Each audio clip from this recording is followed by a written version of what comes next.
Hello everyone, welcome to our Machine Learning in Healthcare webinar. Before we begin, I would like to just inform everyone, if there are any question answers regarding the session, kindly please just type the message and at the end of the session, we will discuss the questions. And now we would like to introduce the speaker for this webinar. Dr. Promit Ray, he is a team lead with BrainAura for Destination PhD. He holds a PhD in computational chemistry from University of Bonn, and currently he is working with Heart Labs, which is a digital healthcare company in Berlin, as a business intelligence developer. So now I'm handing it over to Dr. Promit. Thank you, Sheel, and hello, everybody. Welcome to this webinar. This webinar is going to be on machine learning in healthcare. But before we dive into the topic, let me get some introductions out of the way. BrainAura is an organization that offers all-round research support to academics. There are three main offerings of BrainAura. The first is Destination PhD that helps students find their ideal PhD abroad. Abroad is from the Indian perspective. And this program helps students with application documents, shortlisting universities, and also with publication support. Then there are workshops that help with skill development. And then there are research support services which aim at research presentations, so publications, talks, and other public presentations of research activities. Let me also say a few words about myself. I work with BrainAura, BrainAura's Destination PhD, as Sheel said, and I graduated from the University of Bonn, and my present position is with Heartbeat Labs as a business intelligence developer. Please feel free to reach out to me either about BrainAura's offerings or about the talk, or with questions at promit@brainaura.com or at promit.ray92@gmail.com. I look forward to correspondence, so please do feel free to reach out to me. So this talk is going to be a basic talk for the general audience. It's not a specialized talk. We hope to have more specialized talks aiming at specific aspects of machine learning in the future. This is a general overview. I'm going to talk about what machine learning is and why is it important. In particular, why has there been such a hype around it in the present scenario? And then some general applications of ML, of machine learning to healthcare. And then I'll end with a mention of some ethical considerations for machine learning in healthcare. This talk is not a mathematical perspective of machine learning, so there's going to be no math behind the techniques. I'm also not going to talk about the business implications of machine learning, so there's going to be no cost-benefit analysis, and I'm not going to comment on the moral implications of machine learning. So let's dive in to the basic aspects first and talk about what machine learning really is. So there are a lot of buzzwords and buzz, for that matter, around machine learning in the present scenario. And the terms are often used interchangeably. So I thought a good place to start would be to differentiate between the various terms. So the broader sphere in which machine learning belongs is artificial intelligence, which is basically simulation of human intelligence artificially. And this simply entails the concept of developing something with near human intelligence. Machine learning is then a subset of artificial intelligence where a program is taught to learn patterns in data without explicitly being programmed. And deep learning then, which is a concentric circle within machine learning, is a subset where the program learns from experience, learns and adapts to the data that it is fed. So deep learning is inspired from the central nervous system. And that is why the term artificial neural network is also often used in this context. Looking at the hype that artificial intelligence and machine learning has now generated, one would think that this is a new concept. Ironically, though, the first talk of artificial intelligence started in the 1950s at the Dartmouth conference in the UK, where people wanted to generate a machine with near human intelligence. Of course, it wasn't possible back then, and in its true sense, it's not possible even now. But there have been several developments over the ages, and one important development has been the amount of data that is available. So the huge amount of data that is now available that needs to be made sense of has led to machine learning really becoming popular. And the other important development is that of computational power. So with the advent of the cloud, machine learning and deep learning in particular have really taken an important place today. So the concept started with artificial intelligence going down to machine learning, and then deep learning is now the present state of the art. So an important question that often comes up in basic talks is how machine learning is different from traditional programming. And so if you have a traditional program,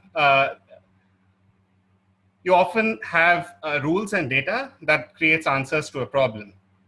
So a typical program that basically multiplies the number by 2 would take in some input and give you output. So it would take in 1 and give you 2, it would take in 2 and give you 4, and so on. The concept in machine learning is that you feed the program some data and some answers, and the machine then learns the patterns and then makes predictions for new data. So this is why it's called machine learning. The machine has to learn the patterns in the data, and this is how it's different from traditional programming. So to take that concept one step further, in a typical machine learning implementation, you have a data source, which then gives input into a rule-based program, and then you'd have an output. But for a machine learning algorithm to work, you'd have to feed in the input and the output into the learning algorithm, which would then learn, and the model has to then be adjusted with hyperparameters and model parameters, and then you have the model which takes in new data and makes a prediction. So this is how a traditional rule-based model is different from a machine learning model. This is a general talk, but it would not be correct to go further without mentioning the 3 types of machine learning. And so I'll briefly do so before jumping into an example. So the first type is supervised learning, which basically is teaching a program the relationship between specific inputs and outputs. So there's labeled data, and the program then learns the patterns in data. Typical examples of supervised learning are classification and regression. In unsupervised learning, there is no labeled data. There is just data, and then the program analyzes this data and finds similarities between certain data points and similarities between certain other data points. And the third type is reinforcement learning, where the program learns over time to maximize returns based on reward. So there is some objective function or some reward that has to be enhanced, and the program then adjusts itself to achieve this. Typical examples are in the finance sector with auto trading, bots, in gaming, and of course in robotics. Let's take a simple supervised learning example, and let's look at classification.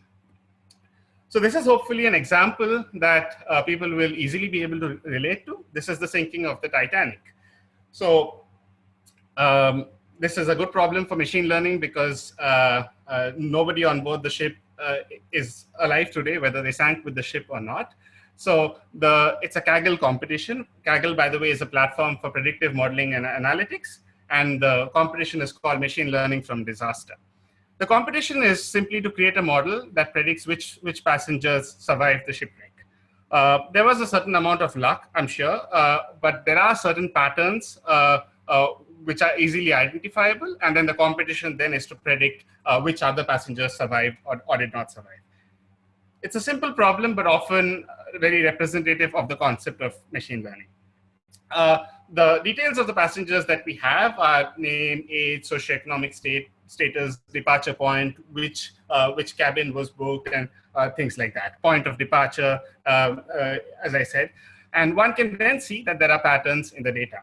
So if we just look at some features, sex, for instance, it's easy to see that your probability of surviving would be higher for females than for males.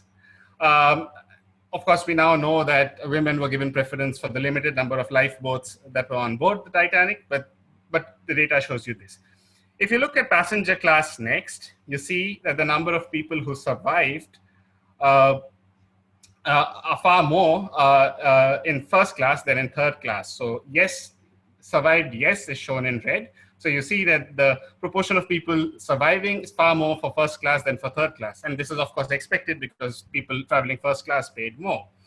If you look next at the number of parents and children, people with children had a higher probability of surviving than people with no children. So people with no children, the survived 0 is much higher. And here you see it equalizes. So the point that is trying to be made here is that there are specific patterns in the data. So if you were to close your eyes and say, okay, all males didn't survive and all females survived, you'd be right 67% of the time. But if you look at the other parameters, because some males did survive, and then you start asking other questions, this is the central concept of a classification algorithm. You start classifying based on the various features. And of course, because this is a straightforward problem, you can achieve accuracies of up to 93%, 95% very easily by training a simple logistic regression to predict which passengers survived and which did not. The Kaggle competition, of course, has people achieving 99% accuracy as well. But I think this is a good starting point to illustrate how a classification algorithm works and why it works. So the other concept then that I want to address is the hype around artificial intelligence machine learning and how one can get around it. So how can one actually figure out if there is some use in these techniques and if it's going to be useful investing in this, or if it's just hype and not going to be of much use. So one often hears statements of the type, AI is the new electricity, or AI will completely revolutionize our society. So the valid question, in my opinion, then is to ask, how does one differentiate utility from the hype? And this is where the Gartner hype cycle comes in. Gartner hype cycle is something that's done for all emerging technologies by the firm Gartner. And it shows the 5 stages an emerging technology goes through. So there's an innovation trigger, and then there's a peak of inflated expectations, the peak of the hype, and then, needless to say, there's disappointment, and then you move on to some productivity. So depending on the position of every technology on the hype cycle, one can predict if it's actually going to be useful based on how much work has already been done, or if it's still untested and mainly hype. So if one looks, machine learning has actually crossed the peak of the hype and is expected to reach its plateau of productivity in about 2 to 5 years. Speech recognition has gone further along and is expected to reach its plateau of productivity sooner. And things like artificial general intelligence, edge AI, quantum computing are still in the very early stage, and it's more hype than utility. So this might be one place to go if one wants to know if the technology is actually going to be useful, or if it just sounds nice, but it's not immediately of use at the present moment. So then the other question is if a business problem would actually benefit from using machine learning. So am I saying that every business problem requires machine learning? Absolutely not. So if one only wants to understand what is happening in the business, or automate a process to improve efficiency, or have a program that simply operates based on a rule, machine learning isn't needed. On the other hand, if one wants to predict the future in the light of what is happening, or take advantage of the data, draw insights from the data, or you need a model that can provide answers in new situations based on existing situations, then machine learning could be something to think about for the existing business problem. So before going into healthcare in particular, I thought it would be instructive to just give an overview of the business applications of machine learning, because almost every field of business uses machine learning in one form or the other. Starting from finance, where we talk about fraud detection, risk analysis, figure out if a customer is likely to return his loan or not, and currency exchanges and things like that, into more typical examples of customer behavior, where we talk about retail and e-commerce, or marketing and sales, where you want to understand how the customer is likely to interact, all the way down to travel and booking, where you want to understand the demands of the customer, or how you can optimize prices for a given set of customers. And then, of course, finally on to healthcare, where there is a lot of interest in increasing the diagnostic accuracy of instruments, identifying patients who might be at risk from illnesses, and of course, optimizing insurance costs. Other applications of machine learning are, of course, in recommendation systems where you have movies, videos recommended based on your usage, or object recognition, and several more. It's a booming field, and it's growing almost as we speak. So if one wants to understand the use cases of machine learning across various industries, then McKinsey has come out with an interactive guide, which is basically a heat map, which shows you the various machine learning use cases across the various industries. So it's easy to see that predictive analytics and forecasting have the highest impact in general, because the impact is shown on a scale where white is low and green is high. So we can see that predictive analytics and forecasting have pretty high impact. Real-time optimization is growing, but is expected to catch up soon. If we now look at the columns, if you look at healthcare and pharmaceuticals, then we see that forecasting and processing unstructured data are high impact areas for healthcare, and in pharmaceuticals, forecasting or discovering new anomalies would be really interesting. And I'll talk about this in more detail in the subsequent slides. So much about the general concept of machine learning and why it is important. So now let's look at the healthcare space in particular. So there are a lot of applications of machine learning to healthcare, and I'm not going to talk about all, definitely, but I still thought they are worth mentioning. So some of the greatest success stories are in the field of oncology, cancer detection, and then of course there's image diagnosis and general devices that monitor your health. Chatbots have now become very popular in the time of this corona crisis, where it's very important to talk to patients, ask them particular questions. Then there's also a lot of application for machine learning in rare disease detection. There are entire health companies powered by AI, and then moving on to some of the applications for us at Heartbeat Labs, we look at appointment fail rate prediction, which is also a very important field. Patients often don't show up for their medical appointments, costing the hospitals and the healthcare system a lot of money. Surgeons and doctors could also use help and benefit from machine learning applications, and this is what I'm trying to say here with AI in pathology and robot-assisted surgery. Another field that we are very interested in at Heartbeat Labs is drug discovery and biochemical synthesis, where machine learning can definitely help you achieve optimized synthetic routes to your target pharmaceutical product. So let's take a few illustrative examples. I'll talk about oncology first, detecting cancer with AI. So one of the most spectacular success stories in this field was published a few years ago at Stanford. It was published in the scientific journal Nature, where scientists from Stanford trained a deep neural network to classify skin lesions as cancerous and non-cancerous. So basically their data set consisted of a lot of clinical images consisting of about 2,000 diseases. So in particular, they trained the deep neural network with epidermal lesions, melanocytic lesions, and microscopic images. And basically the algorithm learned about the lesions, and that's what I've tried to indicate here with this pun. And then it learned to distinguish between cancerous and non-cancerous tumors. So the article was also published in Nature News, harmless mole of potential skin cancer, and they trained the model to actually detect skin cancer with the accuracy of board-certified dermatologists.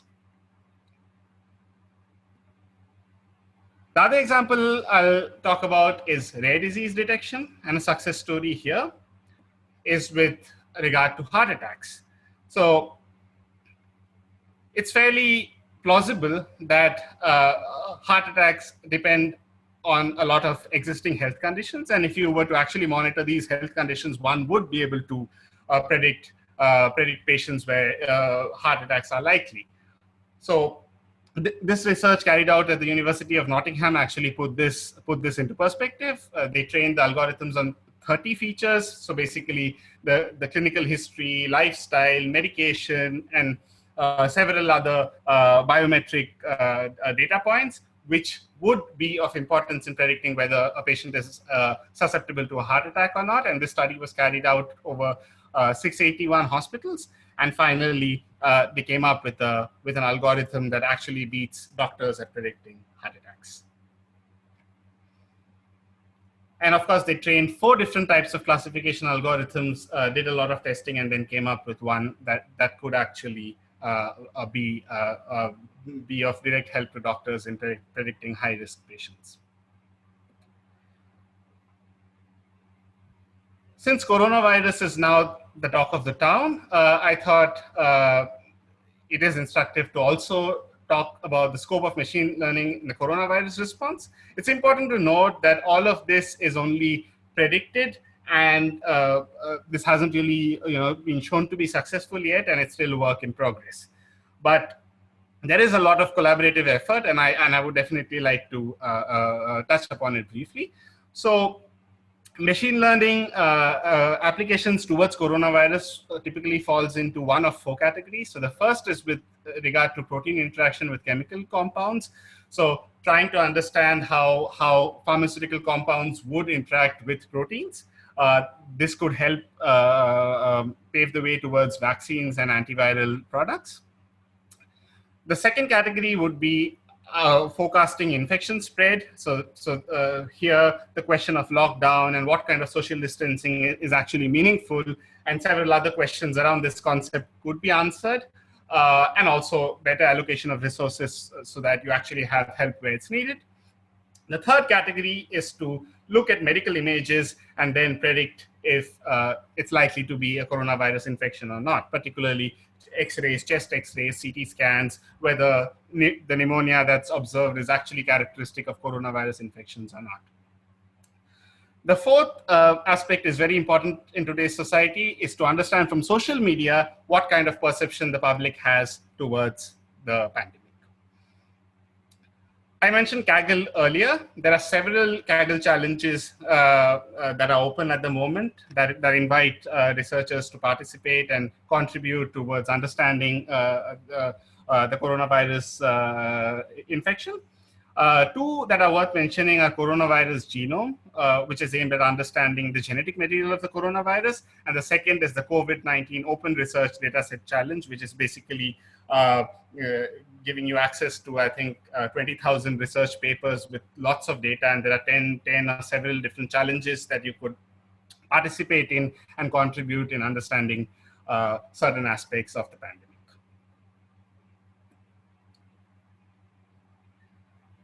So there are a lot of companies that use machine learning in healthcare, and some that are worth mentioning are Microsoft, Intel. Amazon Web Services is now hugely invested in generating machine learning applications specifically for healthcare. And then, of course, there are the healthcare companies themselves, such as Siemens Healthcare, Zephyr Health. CareScore is also now hugely into machine learning. And here I would also like to mention the company I work for, Heartbeat Labs. We are now looking into appointment fail rate prediction, biochemical synthesis, and also trying to understand customer behavior with our telemedicine portals through machine learning models. So a final point would then be the ethical considerations for machine learning in healthcare. Although I say healthcare, these are ethical considerations in general. The most important would be that predictions based on features are not supposed to be in the model. What do I mean by this? Well, often the data that algorithms see tend to be very biased. So if you take the case of recruiting algorithms, there was a case where Amazon's recruiting algorithm was biased towards women. And this was simply because the algorithm had seen several more applications from men than from women, and I had therefore learned that that the more important feature was gender, whereas this is actually not the case. This is a fallacy, and therefore these predictions have to be identified and eliminated immediately. Another example is with PredPol, predictive policing, where Hispanics were targeted unfairly. And this could simply be because of a greater such number of occurrences, but a crime software that actually makes things worse is not what we want. Then there is a privacy intrusion aspect of machine learning applications, and this is very important with respect to healthcare, particularly with respect to medical conditions, profiling, and voice and facial recognition. The third aspect is that of deep fakes, which is basically a portmanteau of the words deep learning and fake. So where deep learning is actually used to generate entities that are very similar to the original identity, excellent for fake news, hoaxes, and frauds. And this is also a point that needs to be kept in mind for healthcare applications of machine learning. With that, I'm done. Here is the contact information of BrainAura. You can visit the website at www.brainaura.com. If you want to write to BrainAura, you can write at info@brainaura.com. And if you wish to write to me directly, I already shared my email ID with you. You can also replace info here with Promit, and you will write to me directly. Thank you very much for your attention, and thank you for joining my webinar.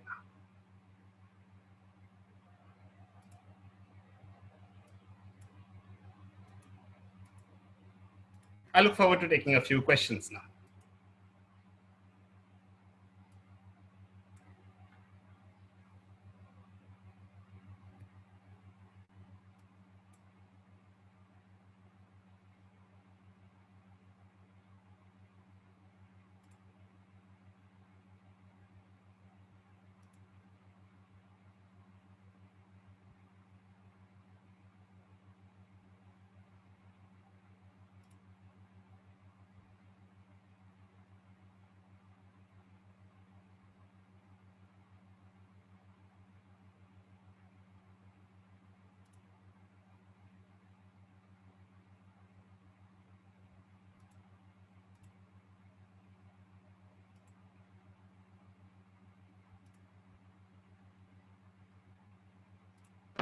Hi.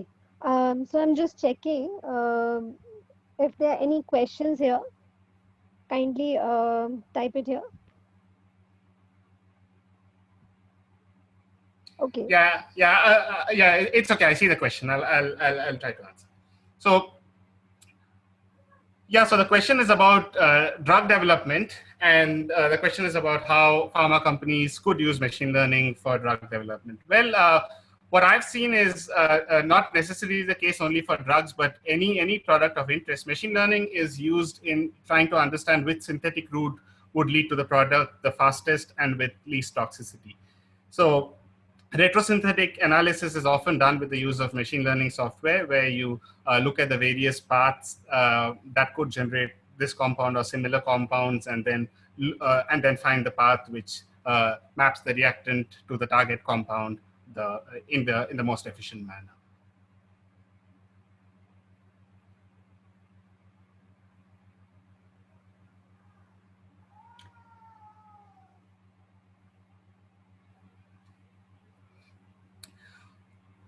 Machine learning can be carried out with any programming language, but the programming language that's widely used for machine learning nowadays is Python, because there are a lot of inbuilt packages that one can use.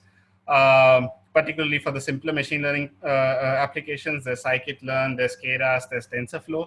There is also a lot of machine learning that's carried out with R, to my knowledge, but in principle, one could use any programming language for machine learning.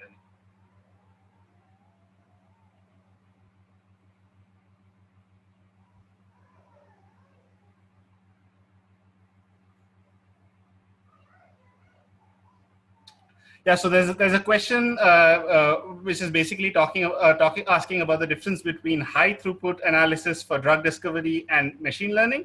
Well, I would have to say that I'm not an experimentalist, so I cannot comment on high throughput analysis. But the general concept in using machine learning for this is to avoid mistakes. Is to try to make sure that you're actually going to be successful, particularly when there are multiple steps, multiple pathways. Particularly when you're trying to manipulate metabolic pathways, it could be of interest to use machine learning to actually go backwards from the desired product to your starting material.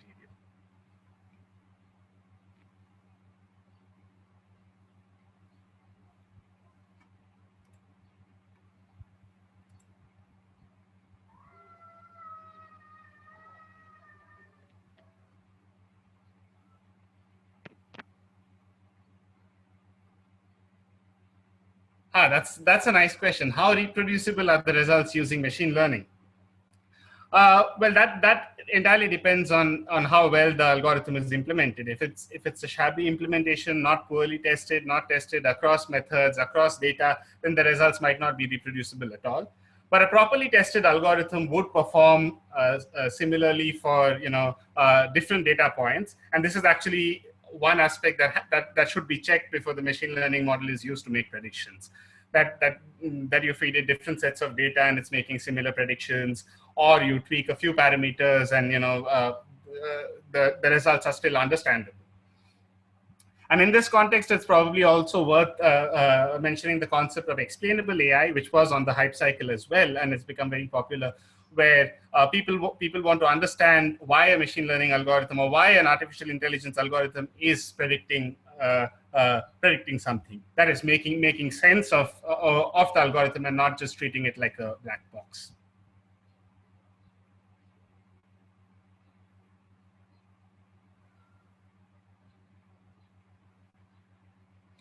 Yeah, there is stochasticity associated with every training, which is why what one does is called cross validation. You usually take your training data, split it into bits, and use a part of it to train the model, and then test it, and then use other components to train and then test, and then you have an average cross validation score to make sure that your noise is minimum, and what your model is actually picking up on is the trend and not the particular features associated with individual data points.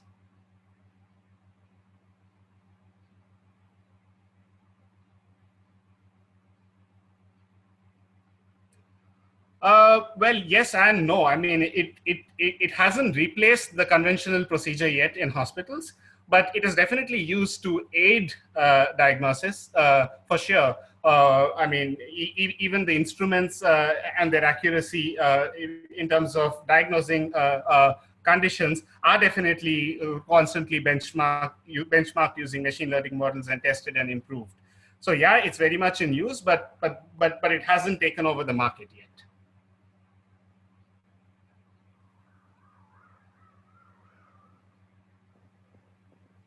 So I think we are already on schedule. And from here on, we would like to close the session. Thank you everyone for being part of this amazing webinar. Thank you, Dr. Pramit. It was quite, enlightening for all of us, I think.